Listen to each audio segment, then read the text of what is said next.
प्यारे बच्चों, आज हम उर्दू में सबक नंबर 4 तीन कछुए पढ़ेंगे।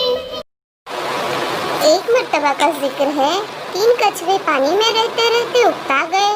उन्होंने सोचा कि पहाड़ों की सैर करना चाहिए, जहाँ समंदर की तरह तूफान नहीं आते और हर वक्त अमन और सुकून होता है।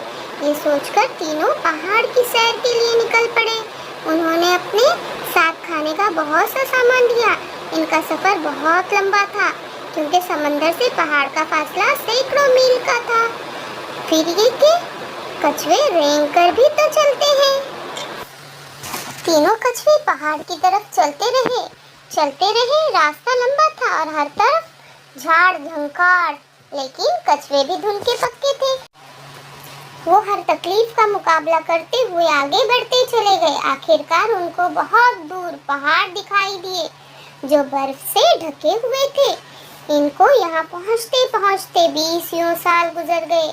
इतने दिनों के बाद जो उन्हें मंजिल दिखाई दी, तो उनकी खुशी का कोई ठिकाना न रहा। उन्होंने पहाड़ के दामन में एक अच्छी सी जगह पसंद की और सोचा कि यहाँ कुछ दिन आराम करें। हवा हल्के हल्के चल रही थी। सर्दी का जमाना था, लेकिन कछुए का खोल इतना मोटा और सख्त होता है जैसे फौलाद। इस पर सर्दी का क्या असर होता? बर्फीली हवाएं आती तो कछुए अपना मुंह मोटे खोल में छुपा लेते। उन्हें पता भी न चलता कि हवा कितनी ठंडी है। कछुओं को यहाँ पहाड़ के दामन में बहुत अच्छा लगा। उन्हें इस बात पर हैरत हुई कि आदमी भी कैसा बेवकूफ है, जो इतनी अच्छी जगह छोड़कर समंदरों में घूमता फिरता है। इनको बहुत जोर की भूख लगी। वो खाने की तैयारी करने लगे। उन्होंने बहुत से बड़े बड़े पत्ते इकट्ठा किए। बड़े सलीके से इन पत्तों पर अपना खाना रखा। जब खाने के लिए हाथ बढ़ाया तो देखा कि यहाँ पानी का नामो निशान भी नहीं। हर तरफ बर्फ ही बर्फ है। तब उन्हें ख्याल आया कि अब खाने के बाद पीने के लिए पानी कहाँ से आएगा। फिर अगर पास पड़ोस में पानी मिला भी तो पता नहीं कैसा हो। इनकी आदत समंदर का पानी पीने की थी, इसी से इनका खाना हजम होता था। तीनों कछुए सोच में पड़ गए। इनकी समझ में न आया कि क्या किया जाए। वो एक दूसरे की तरफ देखने लगे। तब बड़े कछुए ने मंझले कछुए से कहा, तुम जाओ और समंदर से पानी ले आओ, फिर हम इत्मीनान से बैठकर खाएंगे। मंझला कछुआ बोला, मेरी राय तो ये है कि छोटे कछुए को जाना चाहिए। वो इस वक्त भी खासा चुस्त और चालाक मालूम होता है। मैं तो बहुत थक गया हूँ। छोटे कछुए ने बहुत आनाकानी की, मगर दोनों इसके पीछे पड़ गए और इसकी एक न चली। मजबूर होकर छोटे कछुए को इनकी बात माननी पड़ी।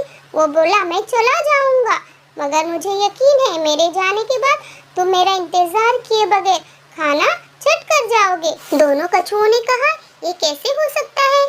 हम तुम्हारा इंतजार करेंगे, करते रहेंगे। छोटा कछुआ संजीदगी से बोला, मुझे यकीन है कि तुम मेरा इंतजार नहीं करोगे।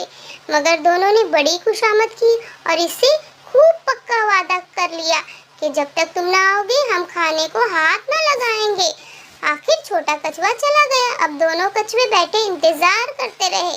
इंतजार करते करते महीने गुजर गए, साल गुजर गए, 10 साल गुजर गए, 20 साल गुजर गए, 30 साल गुजर गए, 40 साल गुजर गए, यहाँ तक कि 50 साल गुजर गए। मगर छोटे कछुए को ना आना था ना आया।